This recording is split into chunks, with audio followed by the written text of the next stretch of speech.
كاين فرق كبير بين انك تلبسي الجلابه وبين انك تألقي بها.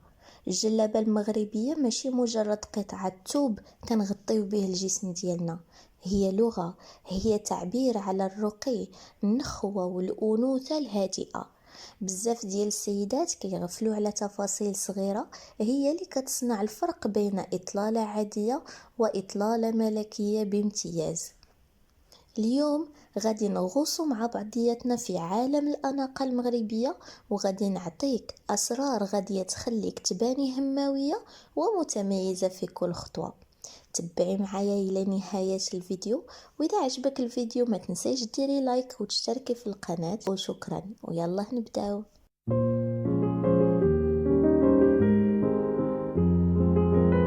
المحور الأول، خامة الثوب. أول قاعدة في الرقي هي اختيار الثوب. الثوب هو الروح ديال الجلابة. باش تلبسي جلابة راقية ركزي على الأثواب اللي عندها الرزانة، مثلا الكريب دو سوا كيعطي واحد الانسيابية مريحة للعين، كينزل على الجسم بلا ما يبين العيوب. وفي البرد كنفضلوا الكاشمير اللي كيكون رقيق شويه، او الملفه اللي كتكون الثوب ديالها ممتاز حيت كيعطيو الهيبه للكتفين. نصيحه ذهبيه، تجنبي الاثواب اللي فيها لمعه مبالغ فيها ساتيني، يعني ماشي تجنبيهم دائما ولكن تجنبيهم في اليوم العادي ما عندك حتى شي مناسبه. خلي الاناقه ديالك تكون دائما بلمعه خفيفه جدا أو لا مات، حيث البساطة هي أعلى درجات الرقي. المحور الثاني هو هندسة ديال الفصالة. الفصالة هي اللي كتحدد الشكل النهائي ديالك.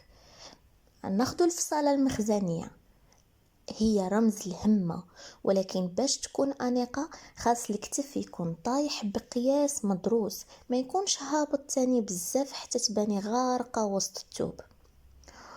وعندنا القب، لا كابوش، بزاف كينساوه، ولكن القب هو التاج ديال الجلابه. القب الانيق هو اللي كيكون متوسط الحجم، مجموع ومفيني بالضرس الرقيق. القب الكبير بزاف كيعطي مظهر غير متوازن. والطول الموزون، الجلابه الرقيه هي اللي كتوصل للحضن ديال الكعب. الا كانت قصيره بزاف كتفقد الهيبه ديالها، والا كانت طويله كتجر في الارض كتفقد النقاء ديالها. الطول المثالي هو اللي كيبين البلغه او الصباط بشكل محتشم وانيق. المحور الثالث، سحر الخدمه واللمسات اليدويه. ملي كنتكلموا على الرقي كنتكلموا على خدمه المعلم، توازن في الزواق. النصيحة ديالي هي أقل شيء هو أكثر شيء، يعني less is more. السفيفة رقيقة، العقاد الصغار المخدومين باليد والراندر الدقيقة هذيك الصغيرة هي اللي كيعطيو قيمة للجلابة. وتاني حاجة هما الألوان، لو طون سور طون. حاليا قمة الأناقة هي تلبسي جلابة بلون موحد، يعني الثوب والسفيفة وحتى الطرز يكونوا من نفس العائلة اللونية أو نفس الدرجة، يعني مونوكروم. هذا التناسق كيعطي طول للجسم وكيعطي انطباع بالهدوء الفكري والرقي الاجتماعي. والمحور الرابع، الاكسسوارات. الاكسسوار هو اللي كيكمل الحكايه. نبداو اولا بالشال او الفولار. الا كنتي محجبه اختاري شال يكون من الحرير او الشيفون. حاولي تبعدي على كثره الفنايت واللفات المعقده. اللفه البسيطه والمنسدله هي اللي كتماشى مع هيبه ديال الجلابه. وثاني الحقيبه والحذاء، الجلابه كتبغي التوازن. ساك يكون واقف بحجم متوسط كيعطي مظهر مهني وراقي.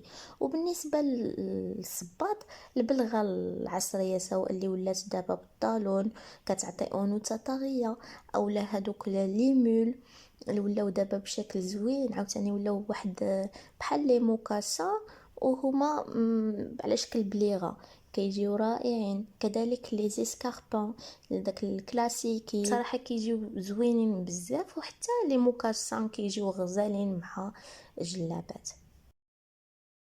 المحور الخامس، الاتيكيت وطريقه المشي بالجلابه.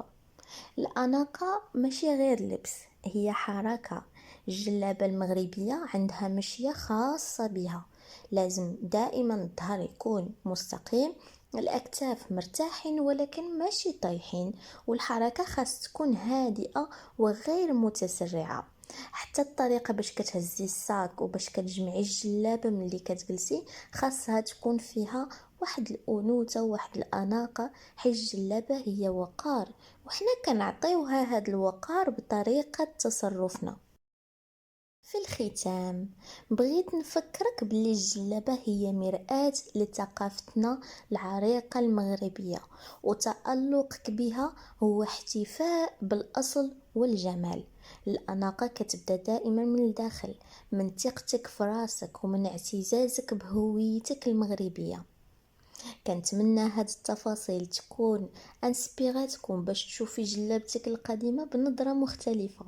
شاركوني في التعليقات شنو هي اكثر نصيحة حسيتي باللي غادية تغير اطلالة ديالك. شكرا على وقتكم الراقي، شكرا على المتابعة ديالكم الوفية.